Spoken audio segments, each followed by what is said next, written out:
Señor resucitó, venciendo la muerte en la cruz. Nuestra esperanza está en Él. Hola hermanos, el día de hoy, 7 de abril del 2021, es miércoles de la octava de Pascua. Miércoles de la octava de Pascua. Fíjense ustedes, qué rápido pasa el tiempo y que ya prácticamente estamos a la mitad entonces de la octava de Pascua. Pues, o sea, bien, vamos, hay que celebrarla, ya les digo, por todo lo alto, con alegría, con esperanza, conscientes de lo que estamos celebrando. Estamos celebrando el centro de nuestra fe, el misterio de nuestra redención, la razón de ser de nuestro ser cristianos. Eso es lo que estamos celebrando.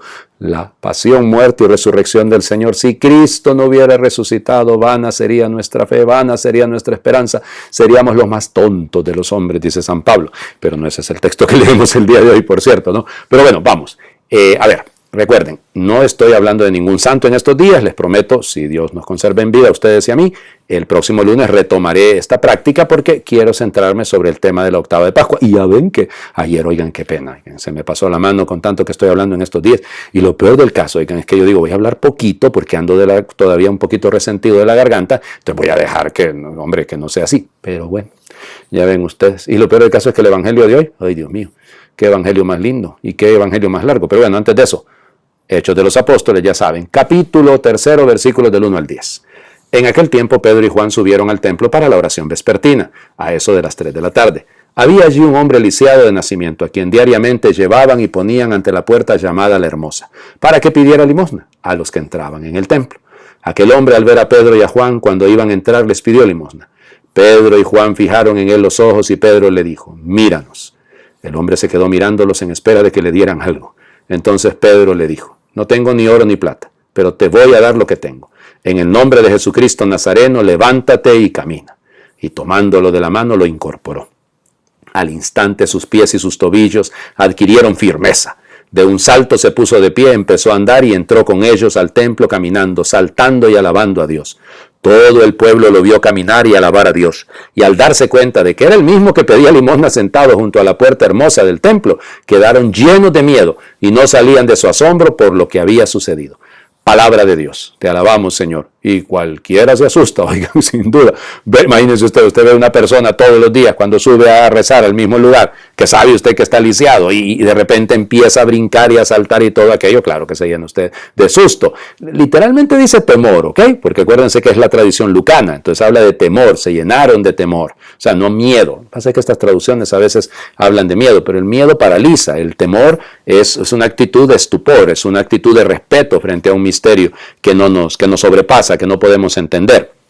Bueno, vamos por partes. Entonces, Pedro y Juan siguen siendo muy buenos judíos, ligados todavía al templo, todavía no llega el momento de la ruptura, digamos, con Israel, aunque nunca se rompe del todo, ¿no? Las tradiciones están ahí ancladas, pero ahí habrá una ruptura en algún momento, sobre todo con la figura de Bernabé y de Pablo, ¿no? Pero bueno, ellos siguen haciéndolo de todo judío, por eso en algún momento se les va a confundir con los judíos, como una secta más, los nazarenos, los galileos, como sea. Entonces, ahí hay que entender ese primer punto. Segundo punto, ¿de dónde le salió a Pedro hacer eso? O sea, fíjense, a mí me hace pensar tanto, ¿no? ¿Por qué Pedro hizo eso? O sea, primero no se lo pedía. No hay una petición directa del paralítico, no la hay. O sea, Pedro toma la iniciativa y eso tiene que haber sido inspiración del Espíritu Santo, porque ¿qué otra inspiración puede tener? Dígame, o sea, ¿qué otra lógica tiene? Ninguna. No tiene ninguna lógica, porque normalmente detrás de un milagro hay una solicitud, ¿no? Hay una petición. Y luego, en el nombre de Jesucristo Nazareno. Fíjese, en el nombre. Mencionar el nombre es hacer presente a la persona. Es la fuerza de su nombre, es la fuerza de su presencia, es la fuerza de su amor, es la fuerza de la resurrección. Y esto es clave, ¿no? Nosotros todo lo hacemos en el nombre de el Padre, del Hijo y del Espíritu Santo, ¿cierto? Y entonces, ¿cuál es el milagro? Pregúntenselo por un momento, ¿no? O sea, superamos nuestras parálisis cuando actuamos en el nombre de Jesucristo, en el nombre del Padre, del Hijo y del Espíritu Santo. O sea, o seguimos todavía anclados en nuestras debilidades, en nuestras impotencias, en nuestras cobardías, en nuestras comodidades hasta cierto punto. Ya seguimos haciendo de nuestra práctica religiosa un negocio. Piénsenlo, a este lo iban a poner a la puerta, literal, no como quien lo coloca, ya, para que pidiera, pues. Entonces, ¿cuál es nuestra actitud? O sea, realmente si lo hacemos en el nombre de Dios, si lo hacemos confiando plenamente en Dios, Lo lógico es que estas cosas se superan, ¿no?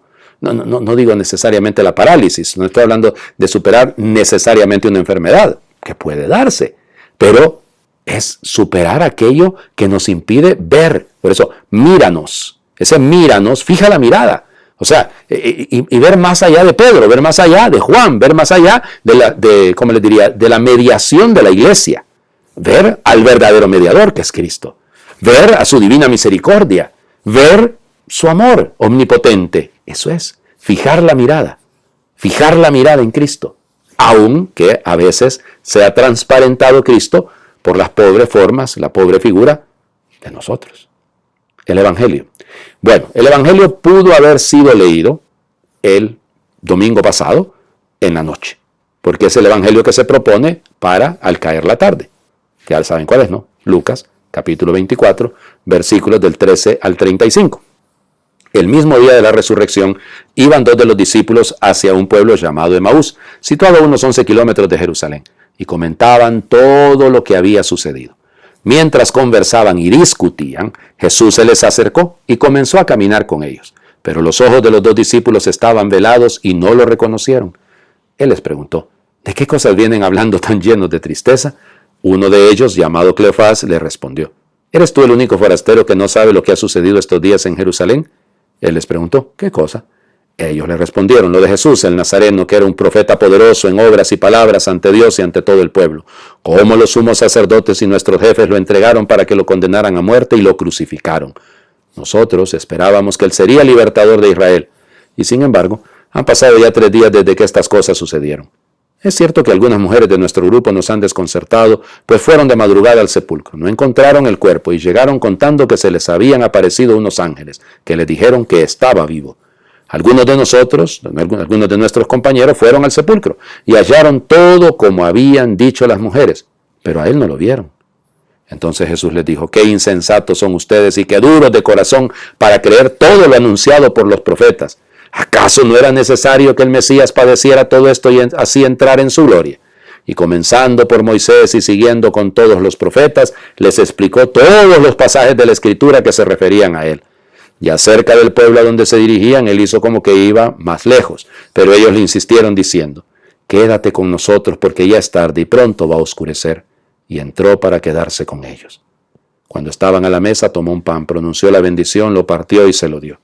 Entonces se les abrieron los ojos y lo reconocieron, pero él se les desapareció.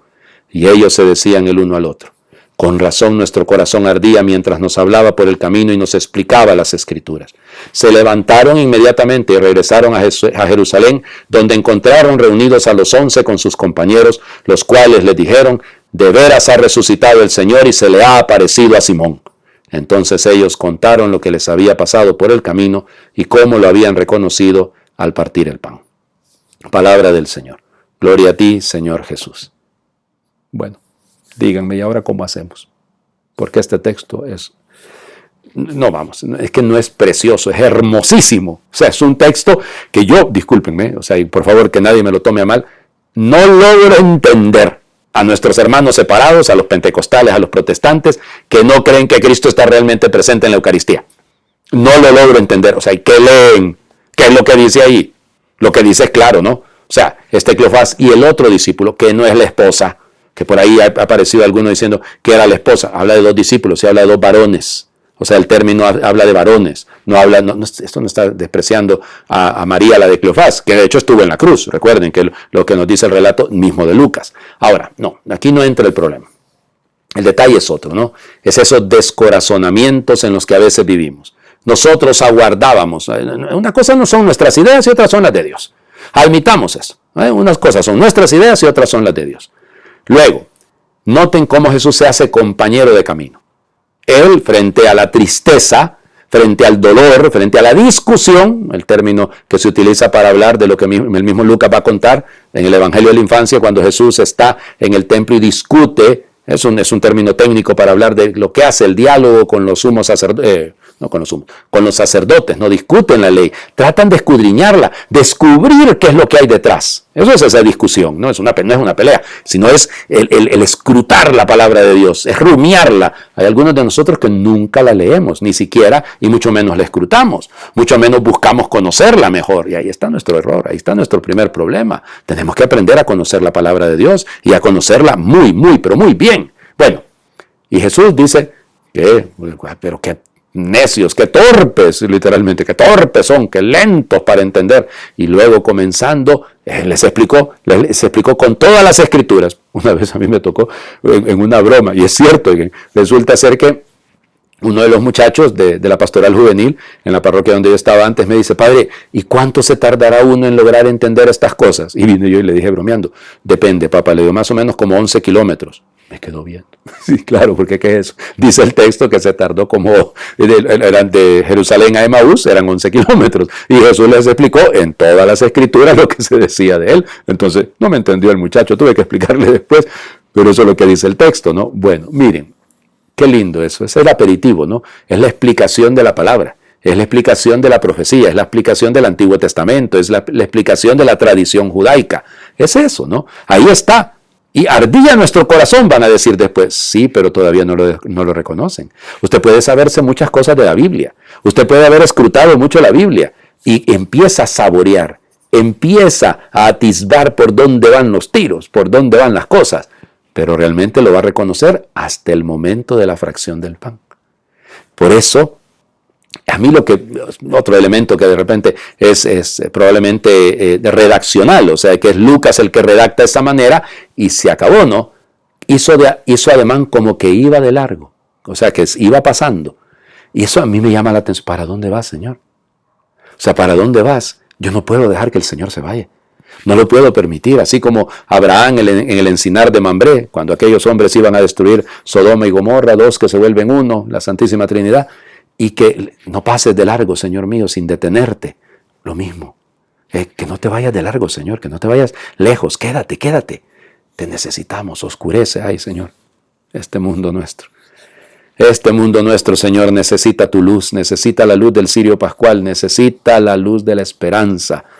Quédate con nosotros, parte una vez más el pan, comparte con nosotros la mesa para que te descubramos, pero no solo en la Eucaristía, sino te descubramos en tu presencia, en los hermanos, en los pobres, en los necesitados, en los enfermos, en los que sufren, en los que han perdido todo. Ahí hay que descubrir al Señor. Y este es el detalle, ¿no? A mí me encanta, imagínense, iban descorazonados, bajan porque van bajando de Jerusalén, 11 kilómetros de Emaús, pero ahí no los detuvo nada y a oscuras se regresaron a Jerusalén, otros 11 kilómetros sin luz, pero ya llevaban una luz, que era la del Espíritu Santo en su corazón, ya llevaban la luz de Cristo, no los detuvo nada ni nadie.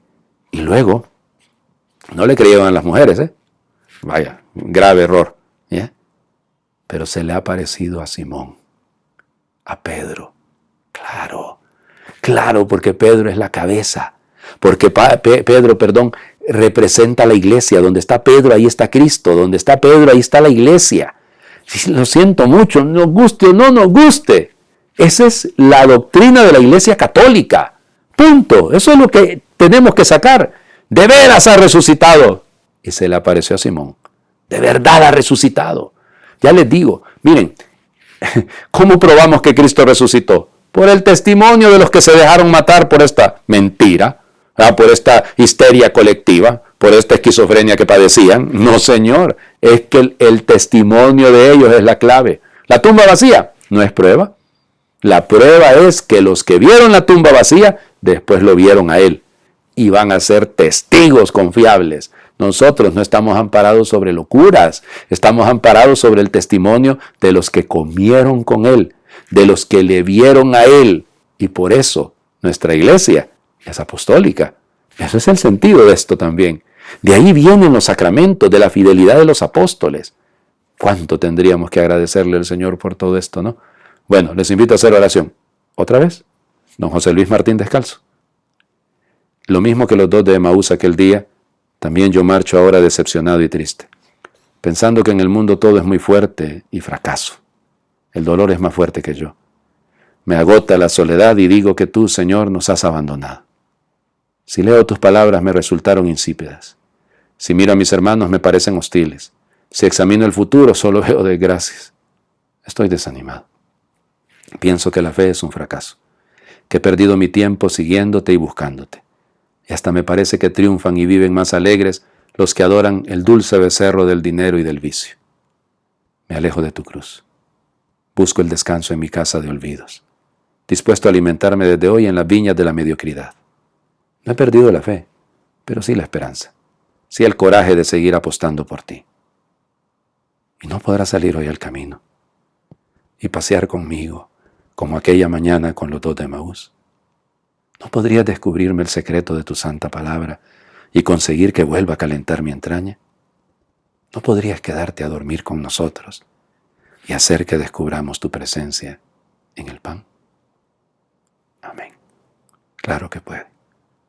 Claro que puede. Y claro que lo está haciendo. El Señor esté con ustedes. Les bendiga Dios, que es Padre, Hijo y Espíritu Santo, y su bendición descienda, les acompañe siempre. Amén. Muy bien. Estamos a la mitad de la octava. Aquí ya llevamos 4 días, pues domingo, lunes, martes, miércoles. Oigan, nos quedan otros 4. Bueno, vivámoslo bien y ojalá de la mano de esta devoción linda a la divina misericordia.